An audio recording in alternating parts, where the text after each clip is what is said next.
Prezados irmãos e irmãs, ouvintes do programa Arte Espírita em Foco, estamos iniciando mais um comentário sobre poesia espírita e vinculando a leitura da poesia espírita com um conhecimento doutrinário.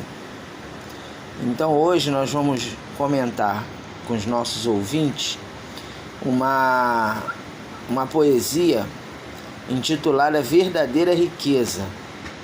Nós vamos lê-la e em seguida vamos comentá-la. É do nosso amigo J. Marques. Como encontrarmos a verdadeira riqueza? Onde buscarmos os mais preciosos diamantes? Na parábola do semeador, terás a resposta para essas difíceis perguntas vibrantes e compreenderás que ser rico não é ostentar muito ouro ou muita prata. Terás grandes riquezas quando tiveres muitos sonhos, arquitetando belos ideais e renovadas esperanças, renegando o mal e reencontrando o bem. Se agires assim, entenderás que o pouco com Deus é muito e o muito sem Deus é nada. Colecionarás amigos, riqueza de sentimento que nunca se acaba. Ornamentarás tua casa com as vestes da fantasia, manipulando os versos infindáveis de mortais poetas, sutis estesias. Poetizarás com a vida, ostentando em tua cabeça a tiara cravejada de brilhantes da esperança. Uma mina de ouro encontrarás quando secares uma lágrima. Colocarás no altar de brilhantes da caridade o bem imperecível, que nunca se acaba. Então, comentando aqui a página do nosso amigo J. Marques, todos nós vivemos numa situação de busca de bens materiais. Nós temos que, em função do mundo em que estamos inseridos, um mundo de provas e expiações, é claro que nós precisamos dos bens materiais, lutar para ter o nosso conforto material, para ter a nossa casa própria, ter o nosso carro, e todas essas aquisições são viáveis. Mas qual é a verdadeira riqueza? Será que se a gente não tiver casa própria, não tiver carro, não tiver uma conta bancária muito elevada, será que a gente não pode se considerar rico? Será que o rico, de acordo com a doutrina espírita, é somente aquele que tem muitos bens materiais, ou existe um outro tipo de riqueza que nós precisamos considerar?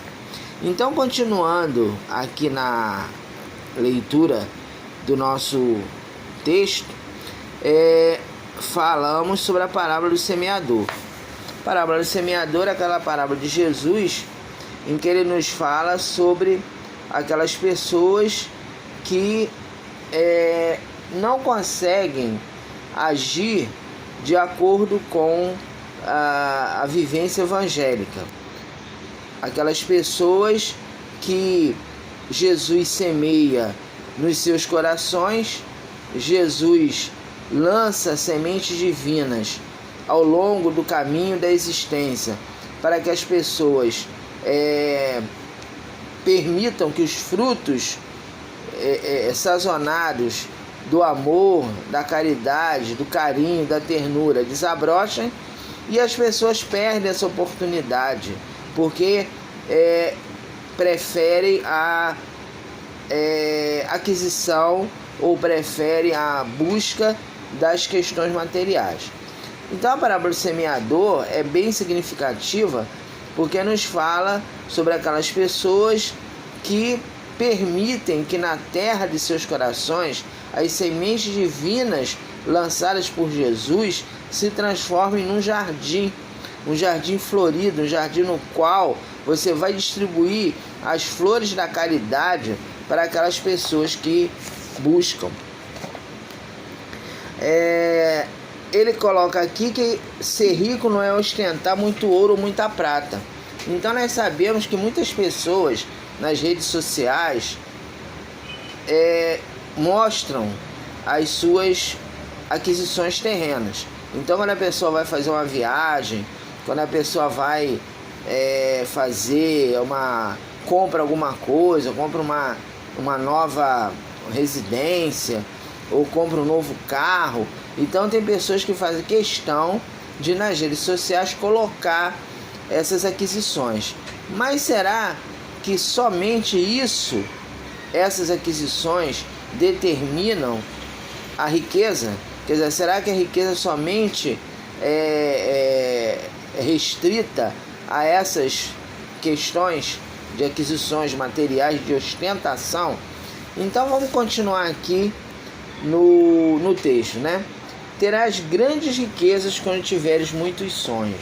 Então aqui o nosso companheiro J. Mark nos fala que o sonho, ou seja, o sonho de ser uma pessoa de bem, o sonho de ajudar o próximo, o sonho de ser uma carta viva de Jesus é a verdadeira riqueza.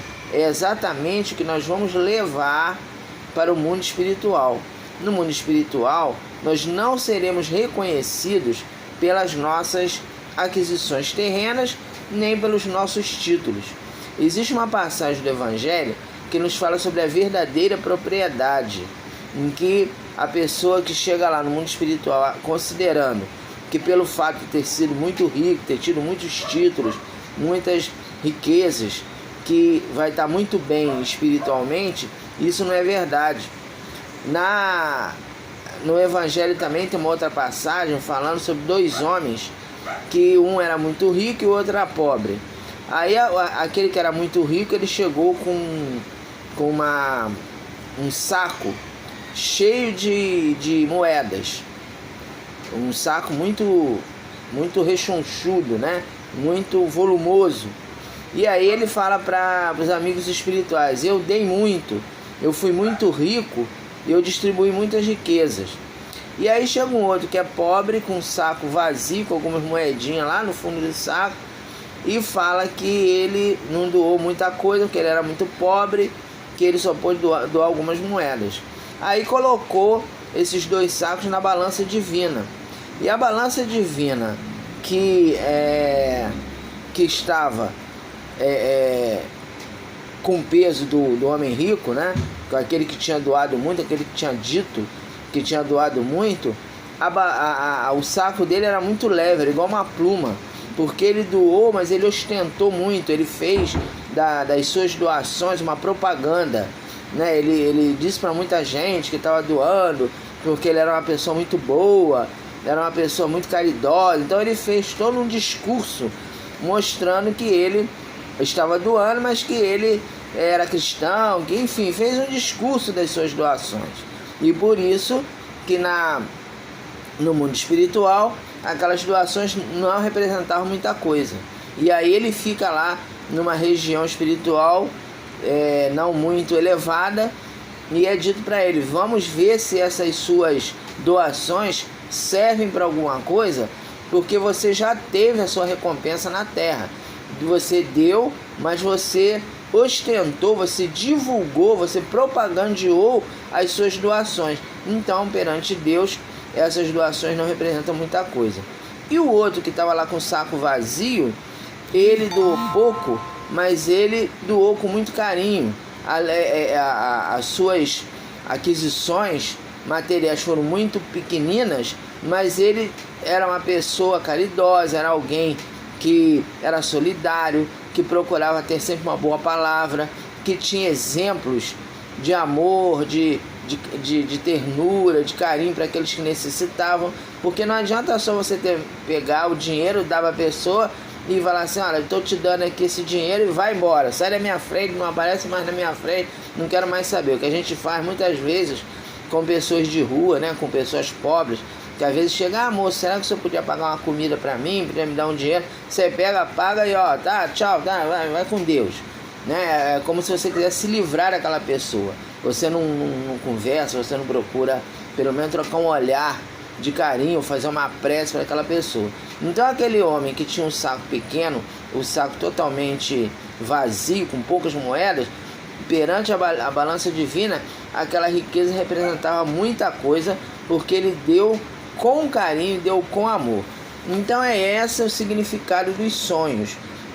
Quando ele coloca aqui, terás grandes riquezas quando tiveres muitos sonhos. E o sonho significa essa vivência evangélica, essa aproximação que precisamos ter com os nossos semelhantes. E ele continua aqui falando, né? Arquitetando belos ideais e renovadas esperanças. Então, quer dizer, quando nós temos ideais de solidariedade, de trabalho no bem, de nos empenharmos em buscarmos uma vida mais equilibrada e transmitir para os nossos irmãos que estão à nossa volta esses exemplos cristãos, nós estamos cultivando a verdadeira riqueza e estamos renovando esperanças. Então, quantas pessoas às vezes estão desalentadas, né? Que estão precisando de uma palavra amiga e nós deixamos para lá. Às vezes a pessoa coloca para nós, será que você tem um minutinho? Eu estava precisando de uma pessoa para conversar comigo. E aí você, não, olha, eu estou com pressa, deixa para depois, vai lá no centro. Lá tem um atendimento fraterno, procura lá o centro, fala lá com quem estiver no atendimento fraterno que eu tô com os meus problemas, estou muito ocupado. Ou então a gente fala assim, você que é espírita, você não me admira, você que é espírita, você está desalentado, está triste, você não pode ficar assim, você sabe que nós vivemos num mundo de provas e expiações, ou seja, nós não temos aquela tolerância com o outro de ouvir e acolher. Então, são pessoas que não cultivam e não arquitetam as renovadas esperanças. Ele continua aqui mais adiante. Se agires assim, entenderás que o pouco com Deus é muito e o muito sem Deus é nada. Isso é um ditado popular que é utilizado aqui no texto, né? Para nos mostrar o que é o pouco com Deus. O pouco com Deus é exatamente nós procurarmos compartilhar tudo que temos com os nossos semelhantes. Procurar estar ao lado daqueles irmãos. Então, nós temos os exemplos daquelas pessoas que já conseguem ostentar essa verdadeira riqueza e nos lembramos de Chico Xavier, que Chico Xavier, numa obra do Ramiro Gama, intitulada Lindos Casos de Chico Xavier, foi uma das primeiras biografias a respeito do Chico, foi publicada com ele ainda em vida, ele encarnado. O Ramiro Gama ele foi até Pedro Leopoldo e conversou com o Chico sobre a vida dele, foi relatando, foi registrando passagens da vida do Chico. Então relata-se que o Chico, nessa obra relata-se que o Chico, uma ocasião, tinha uma senhora cega que era muito admiradora do Chico, muito amiga dele, né? E aí ela convidou o Chico para ir na casa dela para comer uma sopa. Era a única coisa que ela, assim, uma das únicas coisas que ela podia fazer devido à deficiência visual que essa senhora possuía. Então, chegando lá, o Chico foi à casa dela e ele viu que na sopa tinha uma barata. E aí ele fica naquela dúvida, eu vou comer sopa com barata, né? Aquela barata boiando, né? Aí o Emmanuel fala, se tu amas, tu comerás essa sopa. Porque ela fez com todo carinho para você e como ela não tem a visão, deficiente visual, ela não viu, né? Ela não fez de propósito, ela não viu aí essa situação. Então coma a sopa e procure, né, estar ao lado dessa companheira nesse momento em que ela está te recebendo na casa dela. E aí o Chico foi comendo até que ele comeu a barata e nem viu, né? Ele esvaziou o prato, foi comendo a sopa e comeu a barata. Então, a pessoa que age assim, né, é rico perante Deus. Não tem, a gente sabe que o Chico, coitado, coitado não, né, coitado de nós, né, que somos ignorantes.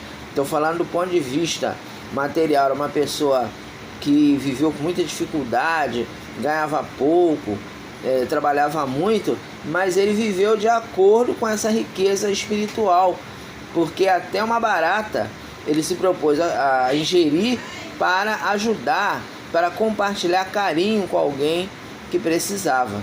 Então, lógico que a gente não precisa chegar nesse nível, né? Porque nós não estamos ainda evoluídos para estar agindo assim exatamente igual o Chico, mas sempre que a gente vê a oportunidade de alguém precisar da nossa palavra, do nosso carinho, precisar da nossa prece, da nossa oração, de um amigo, né?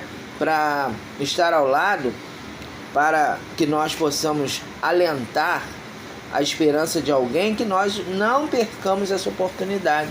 Porque muitas vezes a gente acha que caridade é só dar passe, trabalhar na mediunidade, fazer palestra, mas caridade também é compreender, é fazer aquele atendimento fraterno quando os companheiros necessitam dessas palavras.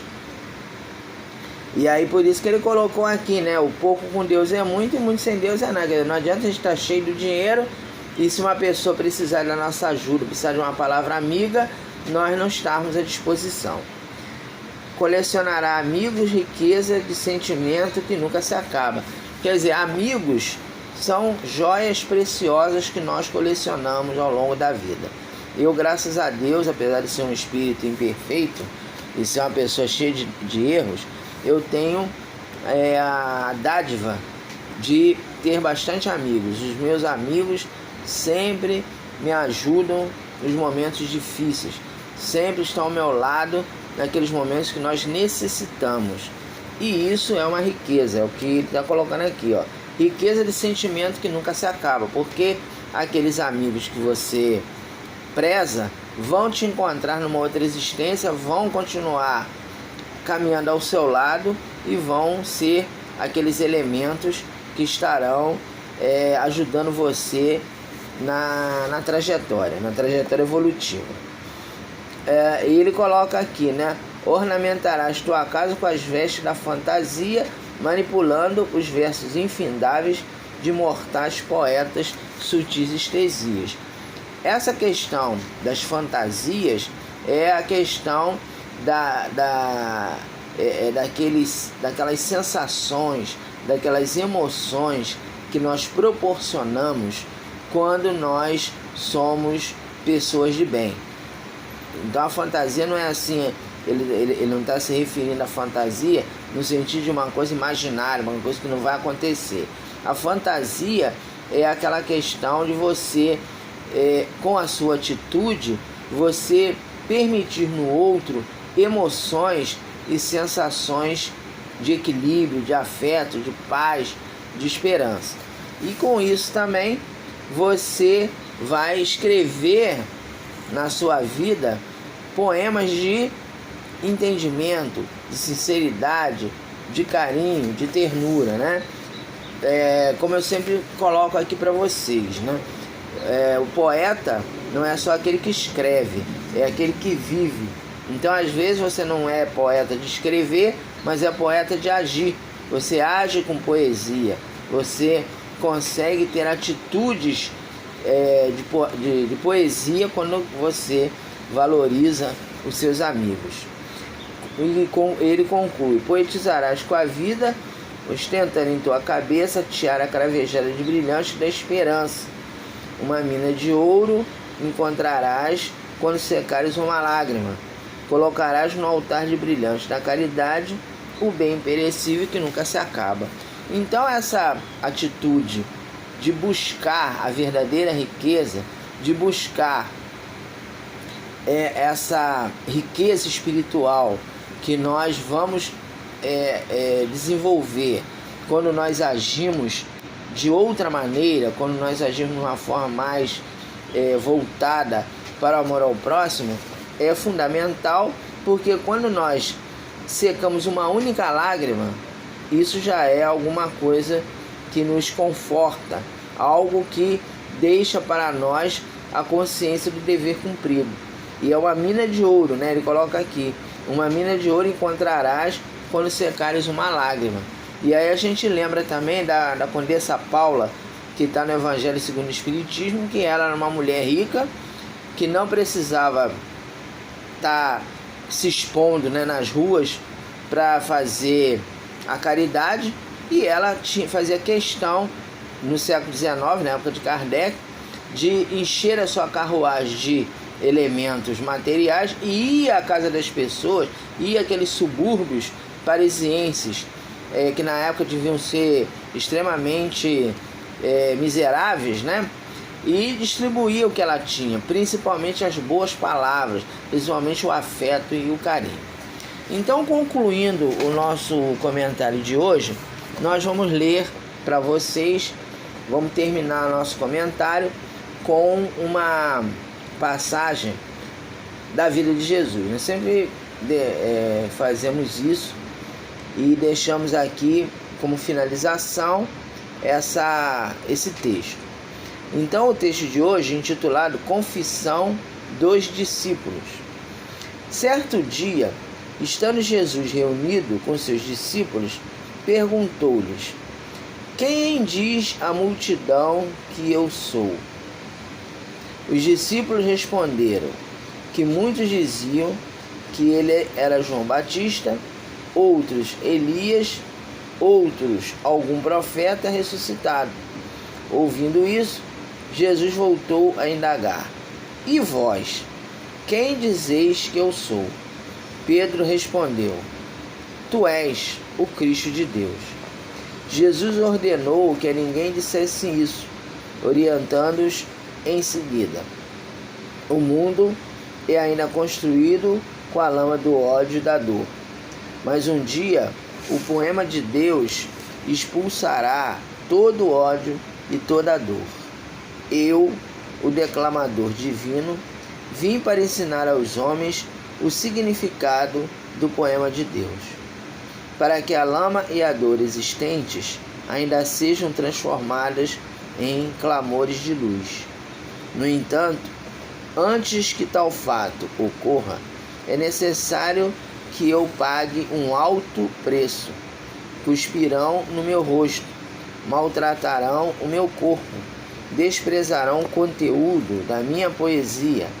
Entretanto, eu ressuscitarei no terceiro dia após a minha morte, mostrando a todos as possibilidades do poema da imortalidade. A partir daí, caberá a vós saírem pelo mundo, declamando a minha poesia pelos 4 cantos da terra. Meu poema é o despertar no âmago da alma humana. É a voz das correntezas conclamando a todos a grande renovação. Quando vós partirem para declamarem, também as potências das trevas unir-se-ão para derrotá-los. Nos abismos das sombras, inimagináveis demônios levantar-se-ão dos seus pântanos para tentarem cobrir o avanço da luz. Nessa hora, não temas. No seio das nuvens, uma voz perfumada de poesia inspirará os vossos lábios para falarem de Deus. Vós estareis tão inspirados que até mesmo os portadores das trevas recuarão, ofuscados com a disseminação da luz. Pedro, emocionado com a profusão de tanta poesia, ajoelhou-se aos pés de Jesus e disse-lhe: inspira-nos, Senhor, inspira-nos para que sejamos os teus cantores. Eu proponho-me a declamar a tua poesia. Naquele dia, os discípulos mergulharam na poesia de Deus. Que Jesus nos abençoe e até o nosso próximo vídeo sobre poesia espírita à luz do Evangelho de Jesus. Muita paz.